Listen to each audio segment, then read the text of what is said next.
সদস্য নিচে অনেক কমরেডরা বসে আছেন, যারা আমাদের এই জেলার, আমাদের রাজ্যের ডিওয়াইএফআই এর নেতৃত্ব দিয়েছেন, আমাদেরকে শিখিয়েছেন, আমাদের সহযোদ্ধা এবং আপনারা যারা। আজকে অনেকগুলো বিষয়ে খুব ভাইটাল দিন। যেমন ধরুন, আজকে আমরা মুর্শিদাবাদ জেলা কমিটি সারা বছরে যা রক্তদান শিবির করব, আমরা তার আগাম ঘোষণা দিলাম। কবে করব সেটাও জানিয়ে দিলাম, কোন এলাকায় করবো সেটাও জানিয়ে দিয়েছি। আমরা এই জেলাতে এই কাজ দীর্ঘদিন ধরে সমান ট্র্যাডিশনে ঐতিহ্যে আমরা এই কাজ করছি।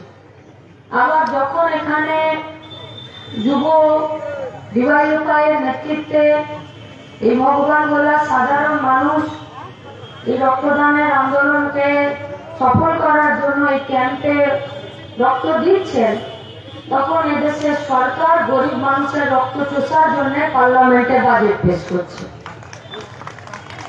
আবার তখন এই পশ্চিমবঙ্গে কিছু ডাক্তারবাবুরা আছেন, তারা তখন হিসাব করছেন যে কদিনে কতগুলো ওষুধকে পশ্চিমবঙ্গের স্বাস্থ্য দপ্তর বাতিল করে দিল এবং বলে দিল যে এইসব ওষুধগুলো চলবে না। ও তো এক কলমের খোঁচাতে লিখে দিল চলবে না, এবারে তুই বুঝে পারবা তুই কি করে চালাবি, হসপিটালে ভর্তি করবি, ওষুধ কিনবি, কারণ আমি বলে দিয়েছি বাতিল, আমার আর দায় না, আমাকে কেউ পুলিশে ধরতে পারবে না। কিন্তু আমি আজকে যে পেশেন্টকে ভর্তি করলাম, আমাকে যে আপনি ওষুধটা এক কলমের খোঁচাতে বলে দিলেন বাতিল, আজকে 2 বছর ধরে আপনার কোনো টনক নড়েনি, তাহলে আমি ওষুধের বিকল্প কোথায় পাবো? এই সব মিলে যখন আসছি, তখন কাল রাতে আমাকে এখানকার যুবনেতা ফোন করলো। মঞ্চে বসার সময় যুবনেতা বলল যে জানো দিদি, এখানে এনজিওর কিছু লোকজন প্রচুর আমাদের মায়েদের দিদিদেরকে জড়ো করেছে, দিয়ে বলেছে তোমাদেরকে কাজু প্যাকেটিং এর তোমাদেরকে কাজ দেব, নিয়ে তারপরে ওদেরকে ধরেছে, পুলিশ বলছে কেস করবে, মামলা করবে। আমরা বললাম তোরা কি করলি?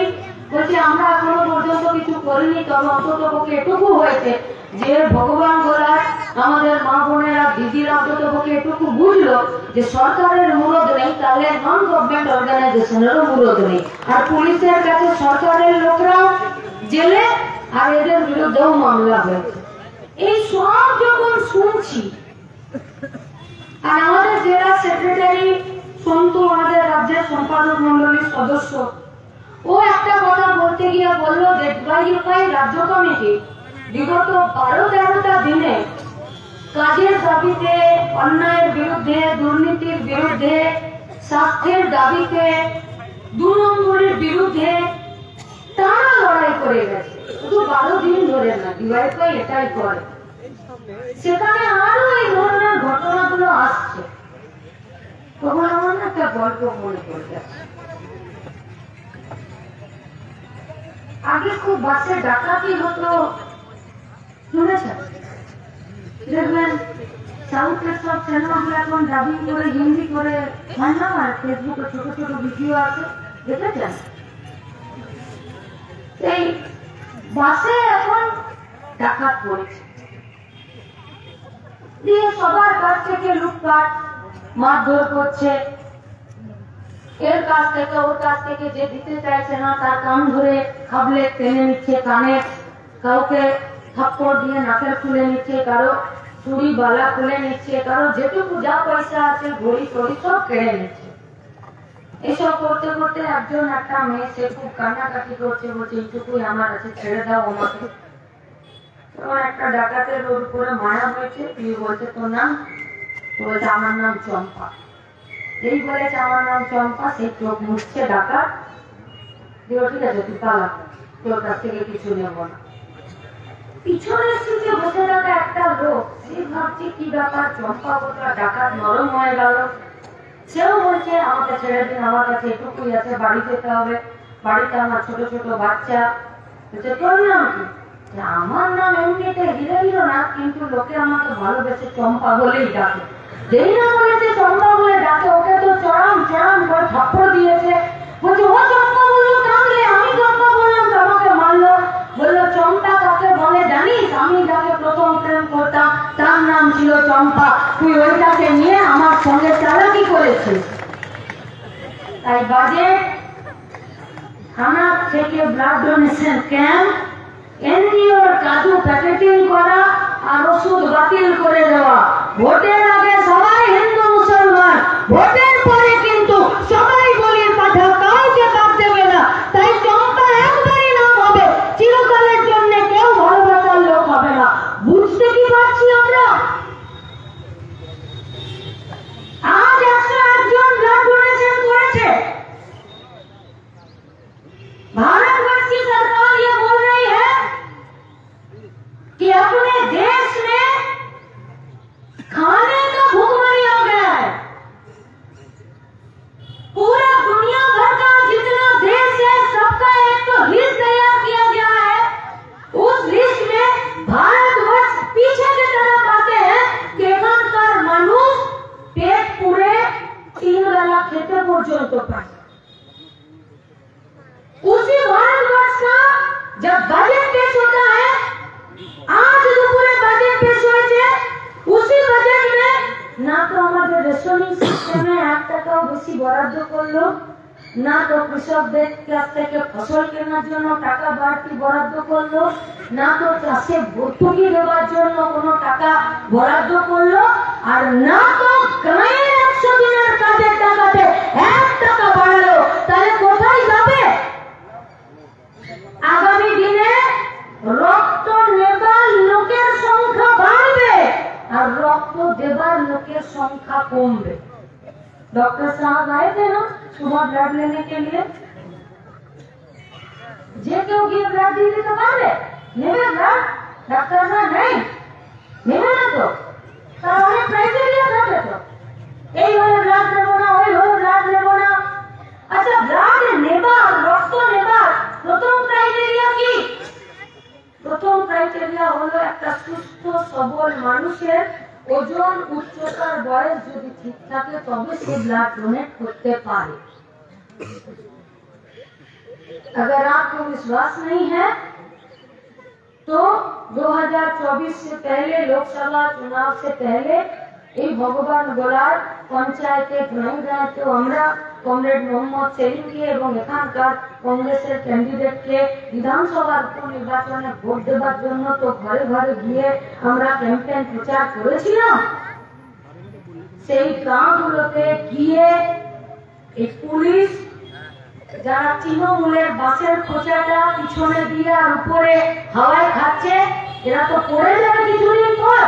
যদি এদেরও মূলত থাকে তাহলে কোনো একটা গায়ে গিয়ে মায়েদের হিমোগ্লোবিনটা টেস্ট করিয়ে দিই যে মায়েদের শরীরে কত রক্ত আছে আর কত রক্ত দিতে হবে।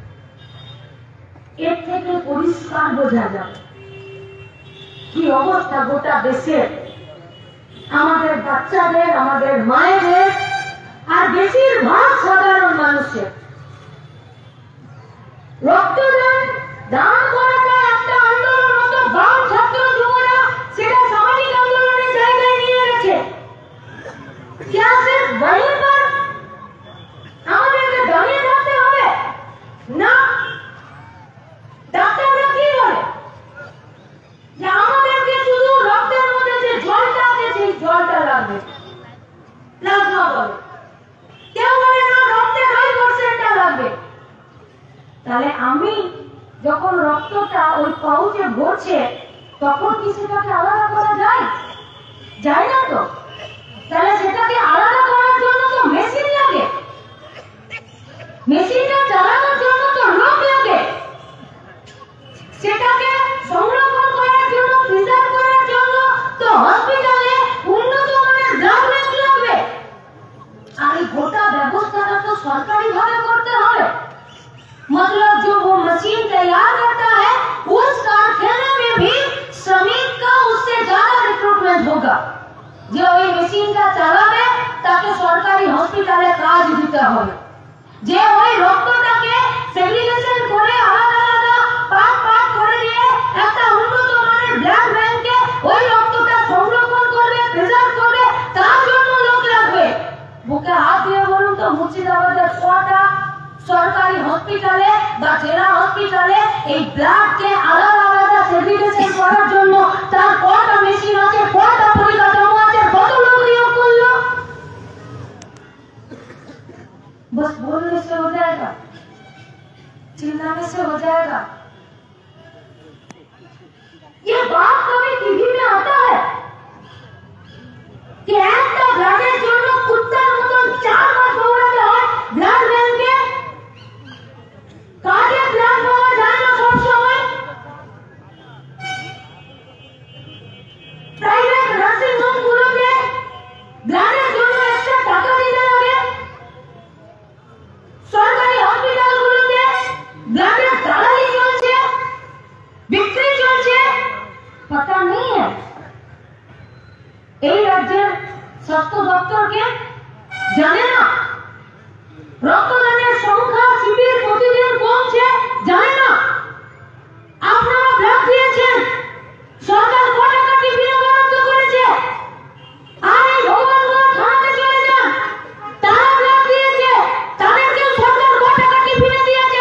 আকাশ জমিন তফাৎ, পুলিশের রক্ত রক্ত, গরিব মানুষের সাধারণ মানুষের রক্ত রক্ত নয়, তাহলে ওদেরকে বেশি টাকা, এদেরকে কেন কম টাকা? कौन बोलेगा ये बात? कौन बोलेगा? সেটা ভগবান বলা হোক আর মুর্শিদাবাদ লোকসভা হোক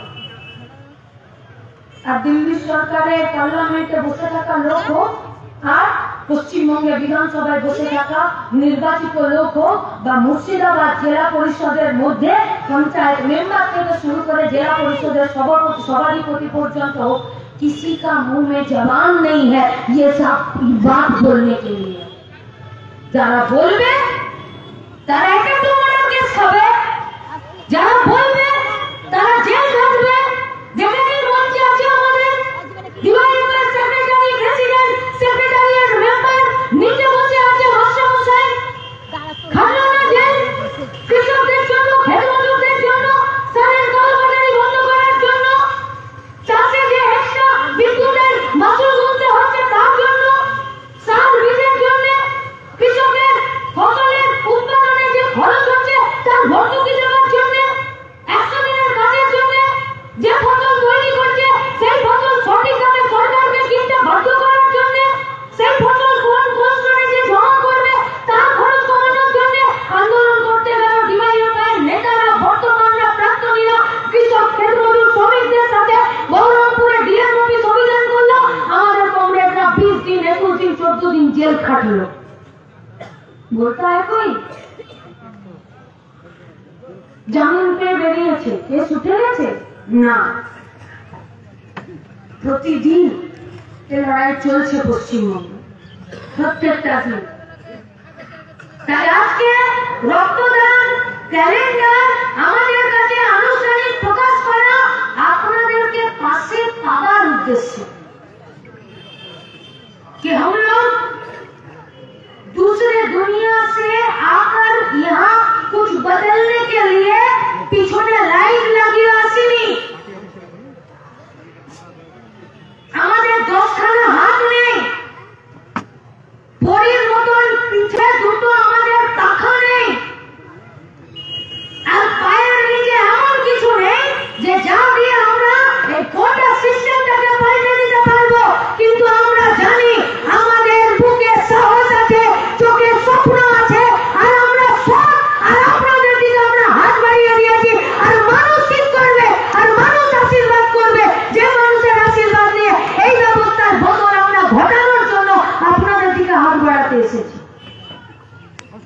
चिल्ला चिल्ला कर बीजेपी वाला लोग आज बोल रहे हैं कि মধ্যবিত্তদের জন্য বাজেট পেশ হলো। क्या हुआ?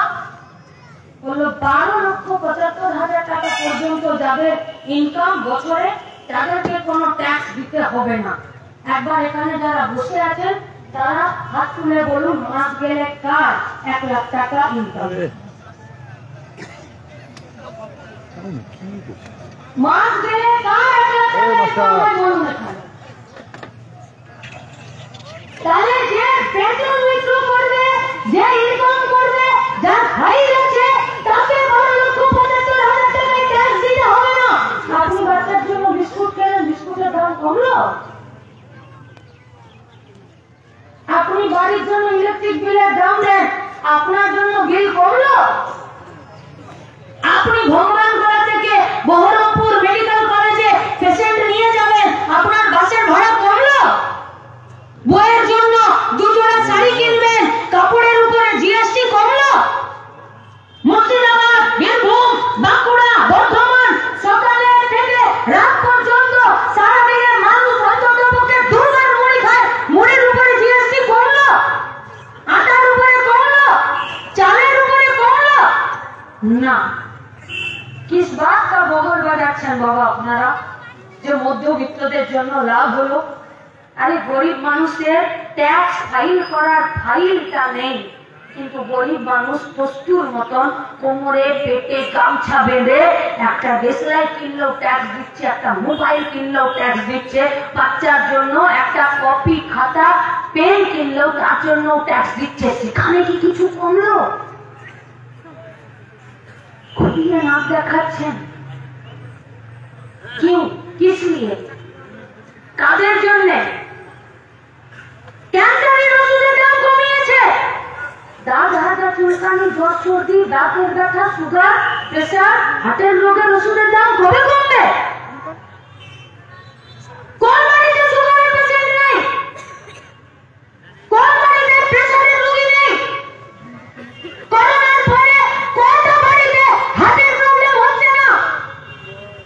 কোনটা বাড়িতে একটা নির্দিষ্ট সময়ের পর চোখের ছানির সমস্যা হচ্ছে না?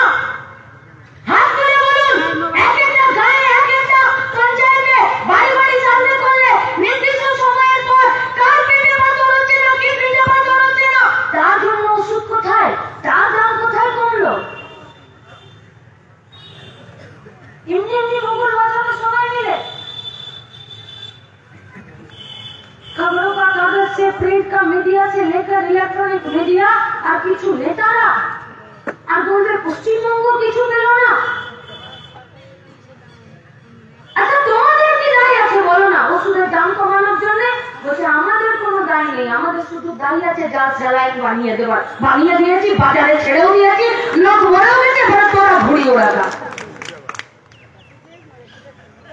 শুধু মেদিনীপুরে বললো না, उससे पहले मीडिया बुरुज में 20 वो दर्जी जो कपड़ा सिलाई करने का काम करते हैं, उन 20 का চোখের ছানির অপারেশন হলো আর 20 জনের চোখের জ্যোতি চলে গেল এই জাল সেলাইনের জন্য।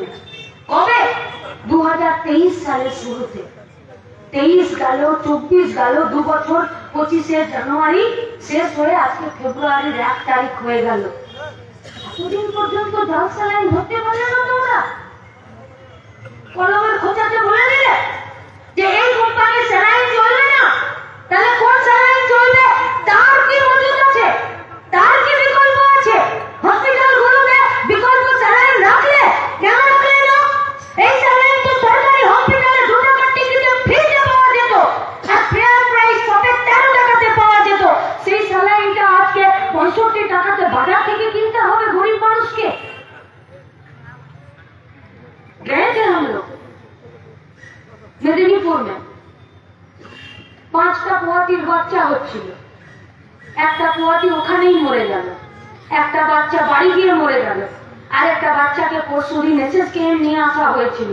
আর তার আগে মেদিনীপুর গিয়ে ঝামেলা করাতে তবে গিয়ে 3টে পোয়াতি মাকে আর এসএসকেএম নিয়ে আসা হলো। কেন না মেদিনীপুর থেকে কলকাতার পিজি হসপিটালের দূরত্ব 1.5 থেকে 2 ঘন্টা।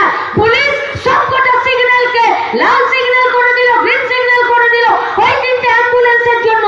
জলপাইগুড়িতে যে পোয়াতি মাটা জাল স্যালাইন ভরে দিলে শরীরে, তাকে তো জলপাইগুড়ি থেকে পিজিতে আনা গেল না। कोई तार কথা তো তোমরা বলছো না কেউ? কেন বলছো না? गए थे हम लोग दिल्ली का सरकार का जो ड्रग कंट्रोलर डिपार्टमेंट है वहां पर डेपुटेशन देने। क्या আপনি বলুন কি করেছেন? আপনাদেরকে জিজ্ঞেস করছি। মনে করুন কাল এইখানে প্যান্ডেলের নিচে আমরা সবাই মিলে ঠিক করলাম ডিওয়াইফাই আমরা স্যালাইন বানিয়ে দেব, আর বোতলে ভরে সেই স্যালাইনটা আমরা দিয়ে দেবো লোককে। হসপিটাল নেবে আমাদের কাছে স্যালাইন? আমরা স্যালাইন বানালে কোনো ওষুধের দোকান কিনবে আমাদের কাছে? কেন কিনবে না? কারণ আমাদের কাছে সরকারের আমাদের স্যালাইনটা চেক করে কোনো সার্টিফিকেট থাকবে না, আর স্যালাইন বানানোর আমার কাছে লাইসেন্স থাকবে না। আর স্যালাইন বানানোর আমাকে লাইসেন্স নিতে গেলে আমি যে ভালো স্যালাইন বানাতে পারি তার পরীক্ষা দিতে হবে, টেস্ট দিতে হবে। আর প্রতিবার স্যালাইন তৈরি হয়ে যাওয়ার পরে ওরা আসবে, চেক করবে, দেখবে যে আমার স্যালাইন ভালো কি না, আর ওরা এসে সার্টিফিকেট দেবে, মোহর দেবে, তবে গিয়ে আমার স্যালাইন হসপিটালে যাবে আর ওষুধের দোকানে যাবে। তাছাড়া তো স্যালাইন যাবে না। যাবে কি? সম্ভব নয় তো। আমি কালকে চা বানিয়ে আর শরবত বানিয়েও স্যালাইন করে দিতে পারি, সম্ভব নয় তো। তাহলে এই क्वालिटी चेक करे छक्का कौन लगाते हैं कि आपका सलाइन 1 नंबर है, दुरुस्त है? वो तो क्वालिटी चेकिंग এর অফিস গুলো, ড্রাগ কন্ট্রোলারের অফিস গুলো। তারা কি বলছে? বলছে আমি কি করব বলুন, আমার 6টা এলাকা, 6টা রিজিয়ন, সেই 6টা রিজিয়নে কে কে আছে আন্দামান নিকোবর দ্বীপপুঞ্জ থেকে পশ্চিমবঙ্গ পর্যন্ত। বললাম করুন ইনস্ট্রাকশন।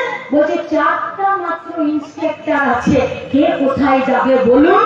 তাহলে শুধু আমরা বলছি না, এই পশ্চিমবঙ্গের সরকারি নিয়োগ হয় না, সরকারও স্বীকার করলো পরশুদিন যে এই পশ্চিমবঙ্গে, এই ভারতবর্ষে সরকারি কাজের লোক নেই।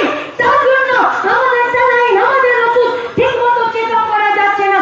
77% শূন্য পদ রয়েছে। তাহলে যদি লোক না থাকে ওষুধ কি বানাচ্ছে সেটা চেক করার জন্য, তাদেরকে শাস্তি দেওয়ার জন্য, তাদের ওষুধগুলোকে দেখার জন্য, ইনস্পেকশন করার জন্য, তাহলে তো জাল ওষুধ কারবারিরা জাল ওষুধ বানাবে। তাহলে সরকার লাইসেন্স দিচ্ছে জাল ওষুধ কারবারিদেরকে জাল ওষুধ বানানোর, লোক রাখছে না জাল ওষুধকে চেক করার জন্য, অথচ হসপিটালে জাল ওষুধকে দিয়ে দিচ্ছে। তাহলে সরকার এতদিন পর্যন্ত সব কিছুর সওদা করেছে, এবারে গোটা পশ্চিমবঙ্গের সাধারণ মানুষের জীবনের এবং পশুদেরও সওদা করছে। আপনাদের কাছে আমাদের এই কথাগুলোই বলতে আসা। প্রয়োজন নেই আপনাকে ডিওয়াইফাই করা, প্রয়োজন নেই আপনাকে দখলপন্থী রাজনীতি করা, দরকার নেই। ভগবান বলা উপনির্বাচনে কংগ্রেস প্রার্থীকে, বংশবর্ধিত কংগ্রেস প্রার্থীকে ভোট দেওয়ার কোনো প্রয়োজন নেই। বেশ করেছেন দেননি, জিতিয়েছেন তৃণমূলের বিধায়ককে, বেশ করেছেন মোহাম্মদ সেলিমকে, যারা ভোট দেননি জিতেছে অবদাহে। আপনি সে পাচ্ছেন তো? আপনারা সে পাচ্ছেন তো? ঘরে ঢুকে দরজা জানলা বন্ধ করে দিল জাল ওষুধের প্রকোপ থেকে আর জিনিসপত্রের দাম বৃদ্ধির প্রকোপ থেকে বেঁচে যাবেন তো? যদি বাঁচতে পারেন তো যেদিকে খুশি যান, ডিওয়াইফাইয়ের সাথে, বামপন্থী রাজনীতির সাথে, আন্দোলনের সাথে থাকতে হবে না। কিন্তু যদি মনে করেন যে যাদেরকে মানুষ জিতিয়ে এগুলোর বিরোধিতা করে একটি সুস্থ সচ্ছল সংস্কৃতির একটি পশ্চিমবঙ্গ, একটি ভগবান গোলা, একটি ভারতবর্ষ করা দরকার, তারা যদি মানুষের জন্য কাজ না করছে, আপনি কথা বলবেন না, তো আপনার হয়ে কোনো মেশিন এসে কথা বলে দিতে পারবে না।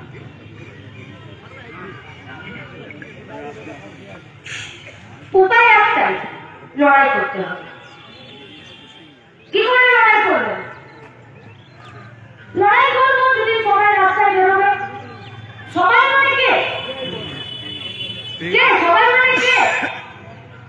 সবাই মানে আপনি, আমি, মঞ্চে যারা বসে আছে, পিছনে যারা দাঁড়িয়ে আছে, দূরে যারা মাইকের আওয়াজ শুনে আমাদের ভাষণ শুনছে, তারা সবাই মানে আমরা সবাই। আমরা পারছি কি? 2025-এর 1 ফেব্রুয়ারি থেকে 2026-এর বিধানসভা নির্বাচনের আগে পর্যন্ত আমরা সবাই এই সমস্ত অন্যায় দুর্নীতির বিরুদ্ধে রুখে দাঁড়াতে বলছিল সভাপতি। 8322টা 22টা স্কুল বন্ধ করে দিয়ে 22,000 মদের দোকান খুলেছে। আর কালকে পুরুলিয়া জেলার নেতারা আমাদেরকে খবর পাঠাচ্ছে, বলছে এমএলএ যিনি বর তিনি জাল মদ তৈরি করার জন্য নিতুরিয়ার সামনে মদ তৈরির কারখানা পর্যন্ত বানিয়ে দিয়েছে। আর তো 200 মিটারের মধ্যে থানা বসে আছে, থানা সব জায়গায় রেড করতে পারে, জাল মদ তৈরির কারখানাতে রেড করতে পারছে না। তাহলে 22,000 মদের দোকানের নতুন করে লাইসেন্স দেওয়ার পরেও জাল মদেরও দোকান করছে। इससे यही पता चलता है कि সৎ পথে রোজগারের উপায় নেই। এর থেকে এটাই প্রমাণ হয় যে সৎ পথে রোজগার করার কোনো ঠিকানা নেই। এর থেকে এটাই প্রমাণ হয় যে মানুষের যা প্রয়োজন সেই প্রয়োজন অনুযায়ী ভাত, কাপড়, স্বাস্থ্য, শিক্ষা, মাথার ছাদ সে নিজের প্রয়োজনে নিজে জোগাড় করতে পারছে না। আর সরকার তাকে সাহায্য করছে না। কোন জায়গা নেই যে সেখানে নিজের বদল খাটাতে পারবে, মেলা খাটাতে পারবে। তাই গোটা পশ্চিমবঙ্গের বেকার ছেলে মেয়েরা, সাধারণ মানুষ কোথাও না কোথাও একটু না আধটু, শিক্ষি না আধুনিক, সবাই দুর্নীতিতে যুক্ত হচ্ছে। দুর্নীতিতে যুক্ত হলে কি হয়? সরকারের লাভ হয়। কেউ কারণ ও 100% দুর্নীতি করছে, আমি 100% দুর্নীতির সঙ্গে যুক্ত হয়ে যাচ্ছি, তাহলে দোষিত ও, দোষিত আমি। ও আমাকে ছেড়ে না, আমি ওর বিরুদ্ধে কথা বলবো না। আসলে কি কারো লাভ হচ্ছে না? दुर्नीति होते होते होते होते एमन जायगाय गेलो कि आज दोपहर को निर्मला सीतारमण तीसरा बार मोदी सरकार का दिल्ली का पार्लियामेंट में आने के बाद जो बजट का घोषणा किया जाता है, उस बजट में बोला जाता है कि छोटो माझारी कारखाना जे स्लैब छिलो, जे कारखानाते एत टाकार इनभेस्टमेंट पर्यन्त एटाके छोटो माझारी कारखाना बला हतो, सेई स्लैबके आरो उঁচুতে তুলে দিল। তার মানে এক ভাই, দু ভাই, তিন ভাই মিলে আর অংশীদারি কারবারে কোনো ছোট মাঝারি মুর্শিদাবাদের আম, মুর্শিদাবাদের ফল, মুর্শিদাবাদের লিচু, মুর্শিদাবাদের ফসল, মুর্শিদাবাদের মাছ, এটাকে নিয়ে আর কোনো ছোট মাঝারি ফুড প্রসেসিং কারখানা বানাতে পারবে না। কারা বানাবে? যারা বিরাট বড় লোক কারা? তাদের এই সমস্ত ব্যবসাতে, কারখানাতে একচেটিয়া অধিকার আছে। উনকা নাম है আম্বানি, আদানি। তার মানে যারা মধ্যবিত্ত, উচ্চ মধ্যবিত্ত, একটু পয়সা আছে, যারা ছোট ছোট কারখানা দিচ্ছিল, এবারে তাদের হাতের নাগাল থেকেও সমস্ত ব্যবসাকে বের করে দিল। इसीलिए तो आज खुला घोषणा करती है निर्मला सीतारमण कि LIC में 100% फॉरेन डायरेक्ट इन्वेस्टमेंट होगा। কার কার আছে LIC তে এখানে পলিসি? আর LIC তে एजेंसी করে কত লোকে খায়? क्या है LIC? LIC जब अपना बिजनेस तैयार किया था, तब इस भारत सरकार से इतना सा पैसा लेकर वो अपना बीमा कंपनी खुले थे। लेकिन धीरे धीरे पूरा भारतवर्ष का जनता LIC का पॉलिसी खरीदा। भारत का जनता का खून पसीने का पैसा LIC का प्रीमियम में दिया था। और LIC का पॉलिसी होल्डर जब वो मर जाता है या उसका पॉलिसी जब मैच्योर करता है, তখন ওই পলিসির টাকা তার পরিবারে একটা ভেসে যাওয়া পরিবার যাতে টানাতে পারে, ওই লোকটার পরে তার জন্য LIC ওই পরিবারটাকে টাকাটা দিত। আর LIC তে করে খেত গাদা ছেলে মেয়ে। আর LIC ভারত সরকারকে কি ফেরত দিল? यही LIC है जो गांव से শহরের যে রাস্তা, যে ব্রিজ, যে পুল, সেই পুল বানানোর টাকা দেয় LIC। ভারতবর্ষের মানুষের টাকা LICর মাধ্যমে ভারত সরকারের কাছে যায়। আমাদের ভারতবর্ষের জওয়ানরা যারা -7 ডিগ্রি, 8 ডিগ্রি, 10 ডিগ্রিতে ওই বরফের মাঝখানে দাঁড়িয়ে দেশকে রক্ষা করার জন্য বর্ডারে, গ্লেসিয়ারে কাজ করে, তাদের পায়ের ওই চামড়ার মোটা জুতোটা কিনে দেয় এলআইসি, যাতে আমাদের সেনাগুলো বর্ডারে ঠান্ডায় দাঁড়িয়ে থেকে লড়াই করতে পারে শত্রুর সাথে। মিড ডে মিলের খাবারে এলআইসির টাকা আছে, স্বাস্থ্য দপ্তরে পরিষেবাতে এলআইসির টাকা আছে। সেই এলআইসিতে এবারে বিদেশের ফরেন ডাইরেক্ট ইনভেস্টমেন্ট হবে, বিদেশিরা ইনভেস্ট করবে আর তারা ঠিক করে দেবে। 100% যদি তাদের হাতে চলে যায়, যদি ভারতবর্ষের নিজেদের হাতে, এলআইসির হাতে, ব্যাংকের হাতে, বিমার হাতে যদি আমাদের রাস্তা না থাকে, তাহলে কালকে তো এলআইসিকে বন্ধ করে দিতে পারে সব টাকা নিয়ে, আর এলআইসি টাকা ভারত সরকারকে নাও দিতে পারে। কোথায় যাবে সড়ক তৈরি হওয়ার পয়সা? কোথায় পাওয়া যাবে ব্রিজ তৈরি হওয়ার পয়সা? কোথায় পাওয়া যাবে পুল তৈরি হওয়ার পয়সা? কোথায় পাওয়া যাবে সেনাদের পায়ের জুতো নেওয়ার পয়সা?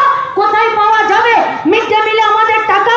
কোথায় পাওয়া যাবে আইসিডিএসে যখন মায়েদের বুকের দুধ তৈরি হবে না, রক্ত তৈরি হবে না, তার জন্য যে প্রয়োজনীয় ওষুধগুলো যদি এলআইসি আজকে 100% যদি বেসরকারিকরণ হয়ে যায়, কিন্তু ভারতবর্ষের সরকার বিজেপির পার্টি তাই তো বললো, কিন্তু আজকে 15 বছর হতে চললো পশ্চিমবঙ্গের তৃণমূল কংগ্রেসের পার্টি, আবু তাহের এখানকার এমএলএ, এখানকার তৃণমূল সরকার, এখানকার পার্টি, ইনকা মুंह से एक भी सवाल पूछे सुने हैं हम लोग? শুধুমাত্র বামপন্থীরা ছাড়া। কোথায় যাবেন? কোথায় যাবেন? কোথায়? লড়াই করতে গেলে কিন্তু পাল্টা আক্রমণ হবে। আপনি ওদের সুখের বাসর ঘর ভেঙে দেওয়ার জন্য রাস্তায় দাঁড়াবেন, প্রশ্ন করবেন, আর তৃণমূল, বিজেপি, পুলিশ, ঠিকাদার, সিন্ডিকেট, ঠেক কালচারের লোক, এরা যারা আছে, এরা এই দালালগুলো, এরা ওদের সুখের বাসর ঘর আপনাকে দাঁড়িয়ে দাঁড়িয়ে ভেঙে দিতে দেখবে না, দেখবে না। আপনি ওর কাছে প্রশ্ন করলে, আপনি ওর মুখোমুখি দাঁড়ালে, আপনি আপনার দেশের জন্য, নিজের জন্য, নিজের পরিবারের জন্য দাঁড়ালে, ওরাও কিন্তু আপনার মুখোমুখি দাঁড়াবে। পুলিশ নিয়ে, অস্ত্র নিয়ে, কেস নিয়ে, পয়সা নিয়ে, সব নিয়ে দাঁড়াবে। সেই লড়াইয়ের জন্য কি আমরা তৈরি হতে পারছি? যদি কোমর শক্ত করতে না পারছি, তাহলে কানে শুনে আরাম করে কোনো লাভ নেই। আর যদি এই লড়াইয়ে দাঁড়ানোর মতন মেরুদণ্ডটাকে শক্ত করতে পারছি, বুকটাকে বাঁধতে পারছি, আসুন দাঁড়ান রাস্তায়।